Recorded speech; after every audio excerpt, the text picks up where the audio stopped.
I have the pleasure of inviting my dear friend Sarah Ichioka for an outside-in provocation under the title of Just Be Relevant. In the way of an introduction, Sarah is an urbanist, strategist, curator, and writer. She leads Design Alliance, a strategic consultancy for environmental, cultural, and social impact initiatives and organizations. Over to you, Sarah. Hello, my name is Sarah Ichioka. I'm an urbanist, strategist, and director of Design Alliance based in Singapore. It's a real pleasure to contribute to this inaugural Ramboll Design Forum, and I very much look forward to seeing how the program evolves over these 2 days and beyond. I've worked in and around the built environment for nearly 2 decades. And reflecting on those years of professional interactions with architects, the image that recurs to me is of rowing a boat back and forth between a large, messy mainland teeming with diverse actors, interests, and resources, and a small, manicured, and fortified island. This island has been maintained for centuries by a monastic order, the members of which, after years of vigorous initiation, have become party to secrets, rules, and a canon of precedents that must be referred to at all times. The monks speak together in a secret language, which has several distinct and sometimes competing dialects. Affect is attuned to in-group values.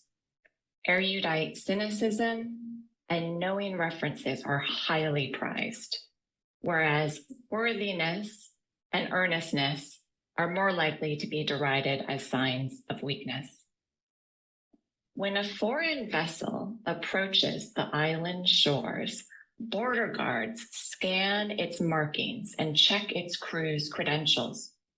A few of the grumpier monks throw rocks, though others eagerly greet whatever fresh cargo has been imported from the mainland. Many of the inhabitants are too busy redecorating and photographing the interior of their island to heed what's happening on the docks, let alone on the horizon. Some adventurous islanders stow away to visit the wider world. A subset of these build their own boats. The remaining comrades pace the shore, clicking their tongues and wringing their hands at the erosion of the island's coastline. Of those who police the perimeter most enthusiastically, the rower wonders, what is the nature of the perceived threat? Is it invasion? Perhaps how it appears to one influential architect who claimed that, quote, our influence has been reduced to a territory that is 2 centimeters thick. Is it contamination, as it appeared to a prominent architectural critic who, upon hearing the plans for an exhibition of critical urban research, asked me with concern, where's the architecture? Or is the threat that of enlistment in perhaps too daunting a cause? As, for example, when instead of advocating for systemic change, the former head of a major architectural institute urged his peers to focus on cladding their high-rise buildings with solar panels. Such statements serve only to perpetuate a limited understanding of what architects can and should do. Simultaneously, they heighten anxieties over potential disempowerment or infringement, rather than advocating for expanded forms of practice. Contributing to these anxieties are the rules of engagement in architecture itself. Substantial time and money goes into an architectural education and qualification, and yet the pay prospects that await the architect is relatively much lower compared with that of many other professions. Understandably, these are all factors that discourage the participation of more diverse initiates. However, as we find ourselves facing a much shorter collective deadline for undertaking transformative action, we simply cannot afford to continue minimizing our agency any longer. Architects and other built environment professionals are implicated in the global volume and pace of degenerative development that is leading us to continually overshoot our planetary boundaries. Despite everything that we have learned about the harmful repercussions, we continue to shy away from taking responsibility, helping to deal with the challenges we face today. What do we know as professionals who relate explicitly to the shaping of the physical world that can support our collective transformation towards a viable, life-centered civilization? What we know shapes how we act, and how we act shapes the world. But what shapes what we know in the first place is the way in which we look at the world. It's how we know and who is included within, quote, we. In order to regenerate ourselves and our environment, we must actively seek to break the spell of frameworks and attitudes that have shaped human actions, but that no longer best serve us or the rest of the living world. We must critically engage with the types of knowledge that we need to unlearn and change the types of questions we ask. In architecture and design, the tendency is to focus on the objects of our practice. What kind of questions can we come up with if we shift the focus to our practice's consequences instead? Hearteningly, an international diaspora from the island has been gaining mainstream recognition for architectural work that articulates alternative parameters of value. In their landmark spatial agency database and book, Tatiana Schneider and Jeremy Till borrow from philosopher Bruno Latour to argue for shifting our thinking from architecture as a matter of fact to a matter of concern. Instead of treating buildings as objects in their own terms, as matters of concern, they enter into socially embedded networks in which the consequences of architecture are of much more significance than the object. Along these lines, I've also been deeply inspired by the writer, television producer, and environmentalist Ken Saro-Wiwa, who once declared of his own profession that, quote, "The writer cannot be a mere storyteller. He cannot be a mere teacher. He cannot merely x-ray society's weaknesses, its ills, its perils. He or she must be actively involved in shaping its present and its future. In the context of human-made existential crises, we all need to work to expand our sense of what is possible and what we ourselves can contribute." It can be frightening to let go of shared assumptions and group norms, to leave the perceived safety of familiar territory. But it can also be liberating, a source of fresh energy, invigorating purpose, and new alliances.